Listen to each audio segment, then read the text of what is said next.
La agenda del gran reinicio, reconstruir mejor, capitalismo de partes interesadas, la asociación público-privada. Todo está relacionado con el plan del gobierno para hacerte pobre. Y te lo voy a explicar en 3 sencillos y rápidos pasos. Paso número 1. Repasemos el impuesto inflacionario. La mayoría de la gente sabe acerca de esto, pero realmente no lo han pensado en cómo afecta realmente al Joe promedio, a la Jane promedio. Comenzaremos con el gráfico que se remonta a principios de 1900 hasta 2020 o alrededor de la fecha de hoy. A la izquierda vamos desde 0 hasta $25. Este es el poder adquisitivo del dólar estadounidense a lo largo del tiempo. Entonces, $1 en los primeros años de 1900 compraba $26 en cosas de hoy.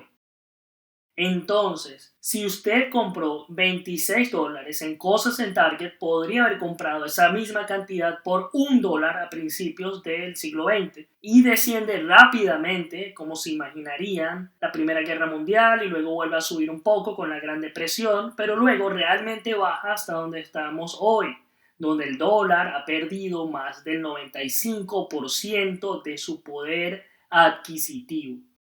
Obviamente hay consecuencias negativas para la sociedad, especialmente para los pobres y la clase media. Cualquiera que sea lo suficientemente prudente como para ahorrar dinero sale perjudicado porque el valor de su dinero disminuye rápidamente y también reduce sus ingresos reales cuando se ajusta a la inflación. Porque si tenemos incremento de precios, el nivel que se les paga a los trabajadores no se mantiene consistente con ese aumento. Por lo tanto, se están quedando cada vez más atrás. También obliga a la especulación, porque si obtiene, digamos, tasas de interés del 0%, en una cuenta corriente o una cuenta de ahorros, tiene que hacer algo con el dinero. Tienes que ponerlo en el mercado de valores, tienes que comprar cripto, tienes que comprar bienes raíces, convierte al Joey Jane promedio en un especulador. Entonces, si tuviéramos, digamos, deflación, podrían poner ese dinero en el banco y obtener un incremento del 4%, digamos. Si tuviéramos una deflación del 2 o del 3%, sería una tasa de rendimiento real del 7% para su bolsillo, casi libre de riesgos. Esta especulación forzada también aumenta la brecha de riqueza, que inevitablemente aumenta el malestar social y puede conducir al deterioro de la sociedad. Pero para realmente entender cómo esto te hace pobre, tenemos que entender cómo una disminución en los precios, una disminución saludable en los precios que sea resultado de una productividad adicional, te haría rico. Así que insertemos a la favorita de todos, Moody, el millennial con su cabello azul, porque obviamente no sabemos el pronombre preferido de Moody, así que iremos con ese. Así que Moody, con su cabello azul luciendo melancólico como siempre, tiene su P&G, así que digamos que a la derecha tenemos sus ingresos y a la izquierda tenemos sus gastos. Digamos que Moody vive en el año 1870 y también supondremos que solo trabaja en el McDonald's local. La versión de McDonald's de la década de 1870 y sus gastos son prácticamente iguales a sus ingresos. Así que simplemente sobreviviendo. Está bien. Supongamos que avanzamos rápidamente hasta el año 1900 y Moody todavía trabaja en McDonald's, pero el salario de ellos ha aumentado ligeramente. Y supongamos que los salarios nominales aumentan un 1%. Pero tengan en cuenta que tenemos deflación, entonces los precios están bajando, aunque los salarios nominales aumentan en un 1%. Esto le daría un sueldo mensual de unos $1,350. Y dices, Dios mío, George, eso es absolutamente terrible. Moody estuvo sentado allí haciendo hamburguesas durante 30 años y el cheque le llegó solamente con $350 adicionales. Es cierto, pero ¿qué pasó con los gastos? Miren, durante ese tiempo tuvimos alrededor de un 45% de deflación. En otras palabras, los precios bajaron casi un 50%. Así que los gastos de Moody habrían pasado de $1,000 a $500. Y ahora Moody tendría $850 adicionales al mes para gastar en otras cosas. Y por cierto, esos 850 al mes tendrían más poder adquisitivo que en 1870. Oh, pero espera, hay más. Si Moody hubiera tomado ese dinero y lo hubiera puesto en una cuenta de ahorros, lo más probable es que hubiese obtenido una tasa de interés del 4%, lo que significa que su dinero se habría capitalizado a una tasa real de alrededor del 7%. Obviamente esto reduce la necesidad de salir y tomar riesgos en activos especulativos. Entonces, cuando miras cómo la deflación puede hacerte rico, se vuelve muy muy obvio cómo la inflación puede hacerte pobre.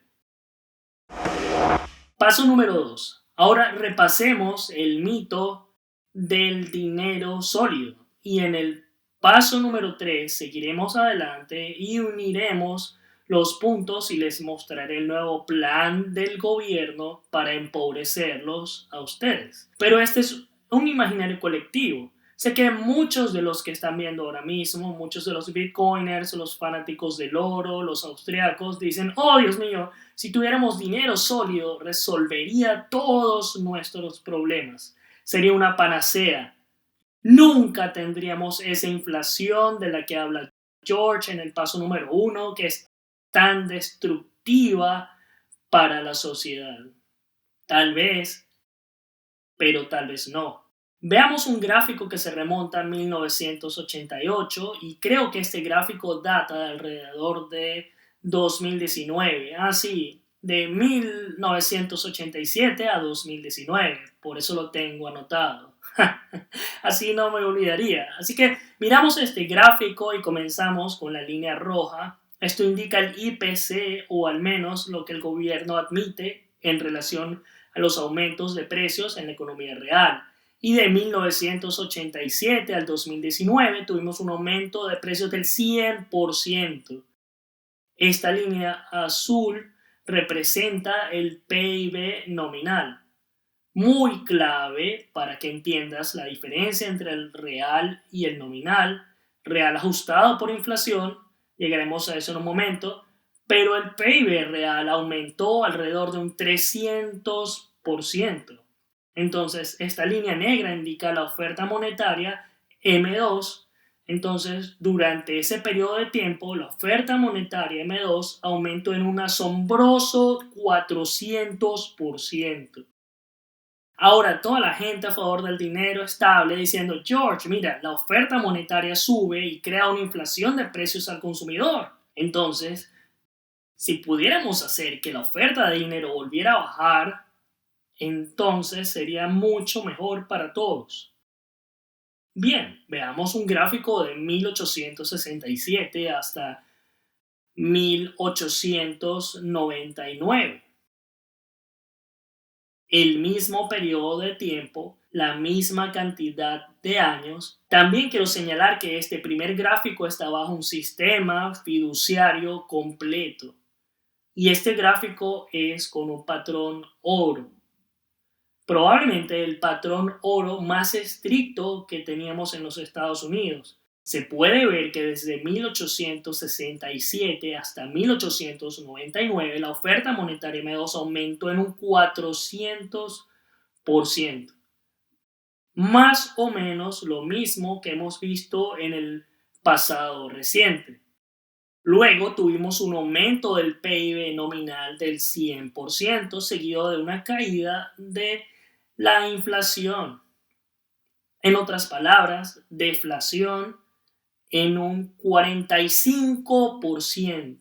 Entonces, con exactamente el mismo aumento en la oferta monetaria M2, y aquí tengo los números para este periodo de 1867 y 1899 bajo el patrón oro, exactamente un aumento en la oferta monetaria M2, pero un marco de tiempo produjo una inflación del 100%, y el otro marco de tiempo produjo una deflación del 45%. ¿Cómo es esto posible? Si todo gira en torno a una moneda sólida o una oferta monetaria fija.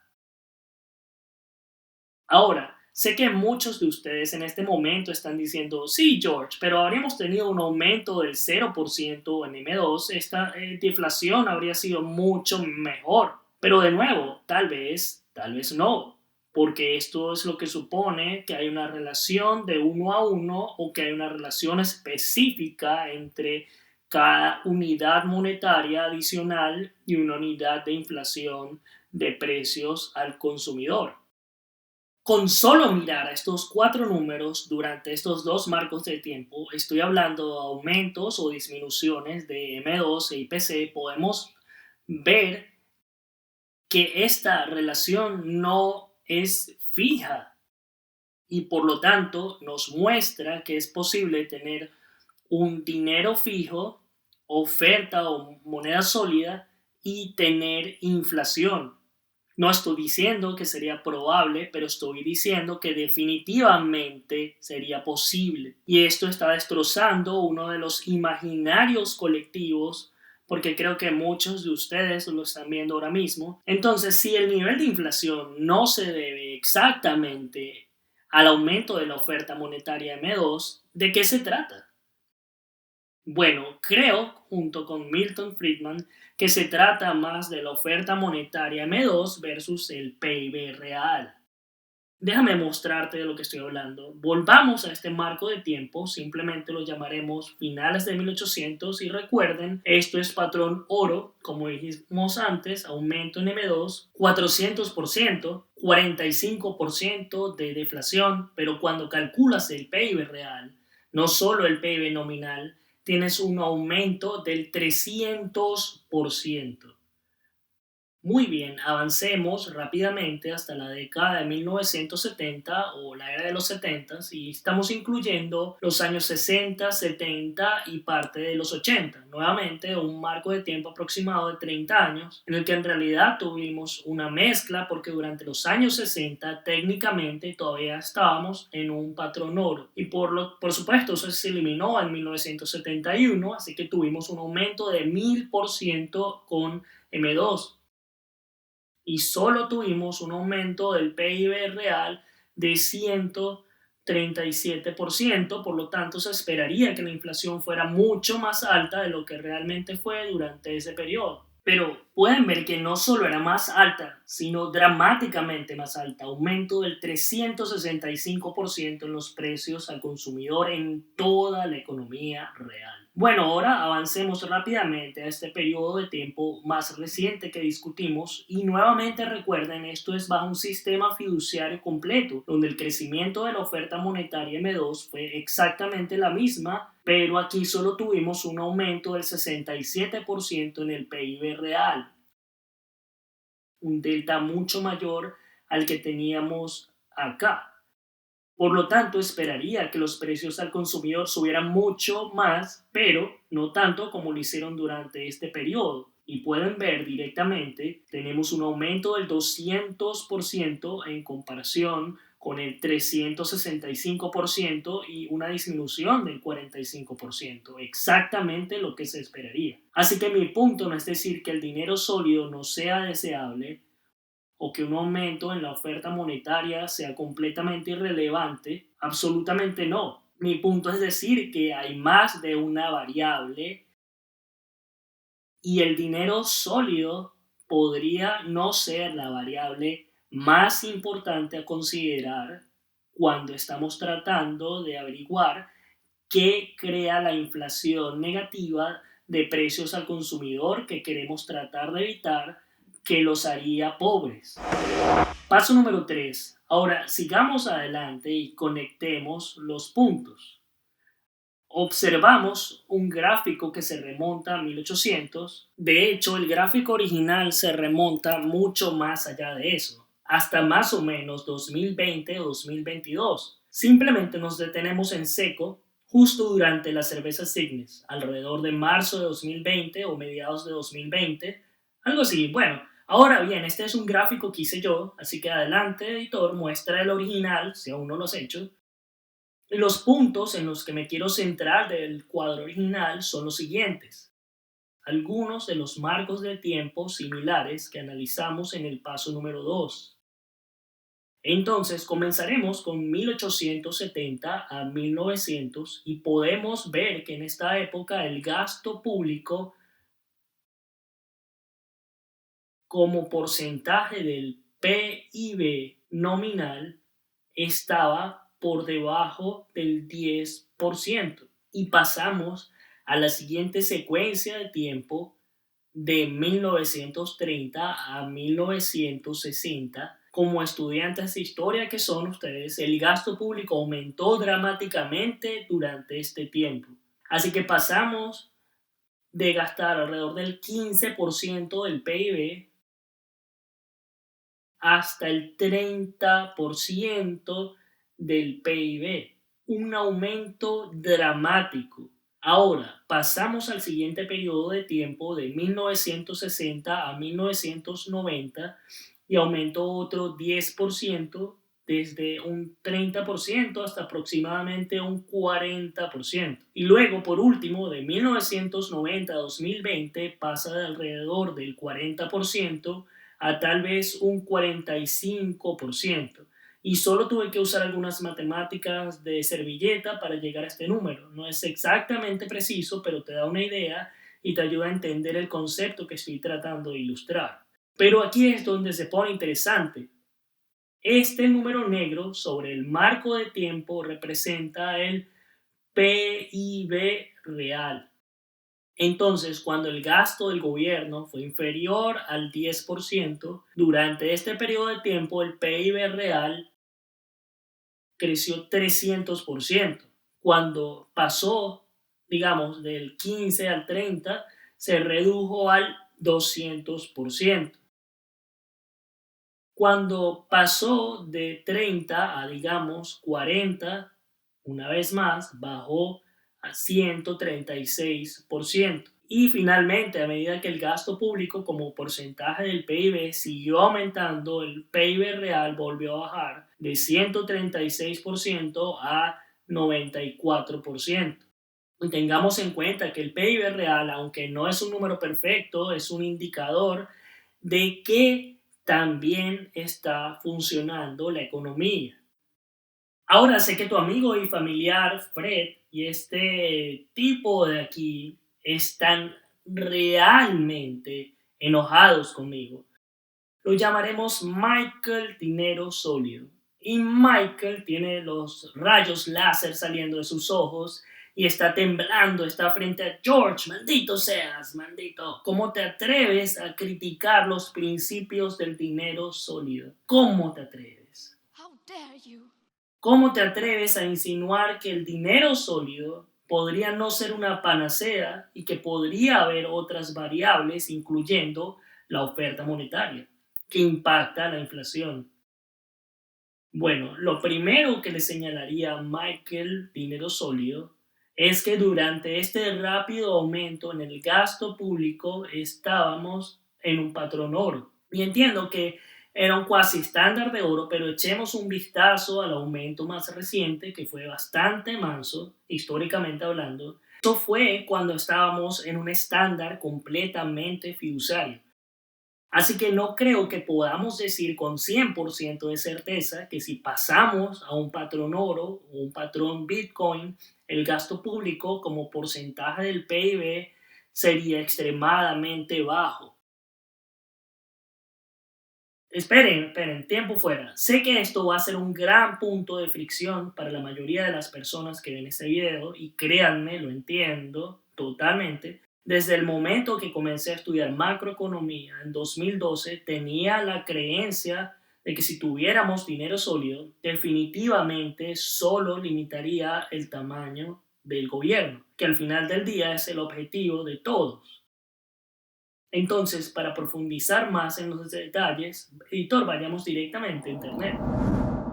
Echemos un vistazo más de cerca al gráfico que hemos estado usando en el paso número 3, el área azul representa el gasto federal como porcentaje del PIB. Y este punto azul indica que la línea punteada azul nos muestra cuáles fueron los ingresos del gobierno, entonces cuánto están recaudando en impuestos.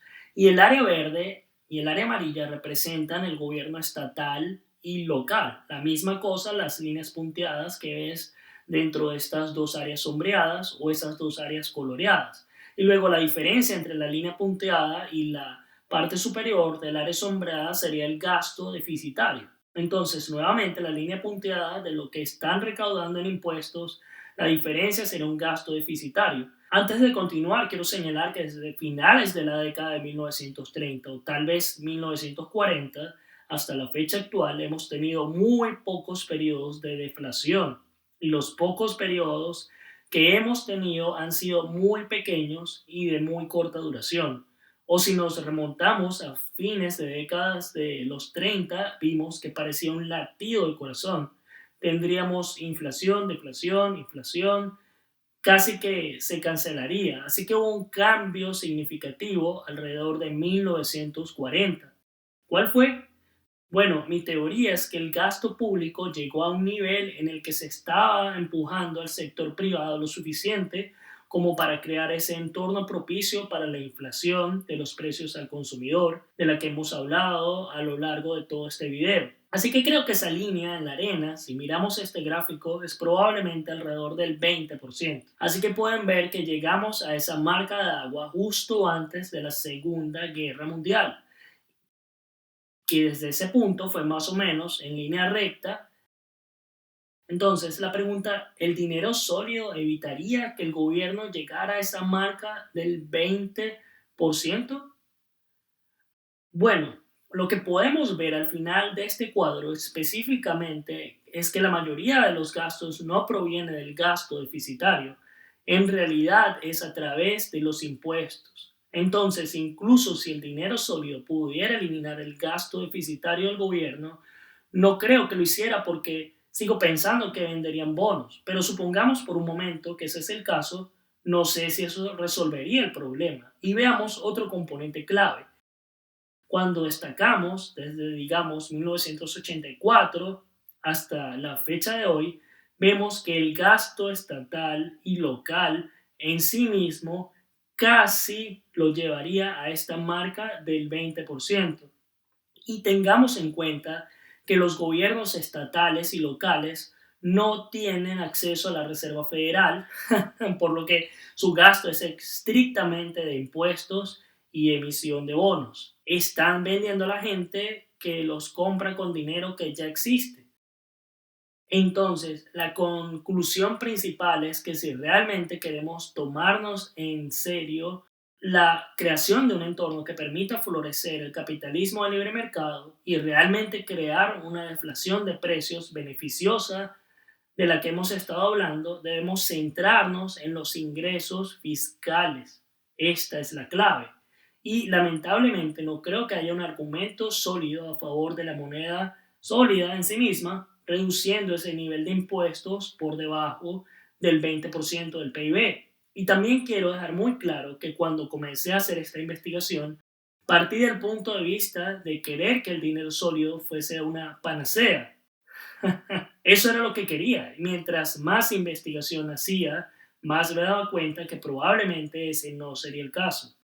Así que mi objetivo no es provocarte, es solamente que mires alguna de estas cosas que se han dicho una y otra vez, tantas veces que asumimos que tienen que ser ciertas y las examinamos, miramos debajo del capó y decimos, hey, espera un minuto, tal vez hay maneras de pensar fuera de la caja, maneras que nos ayudarían a reducir el tamaño del gobierno que son aún mejores.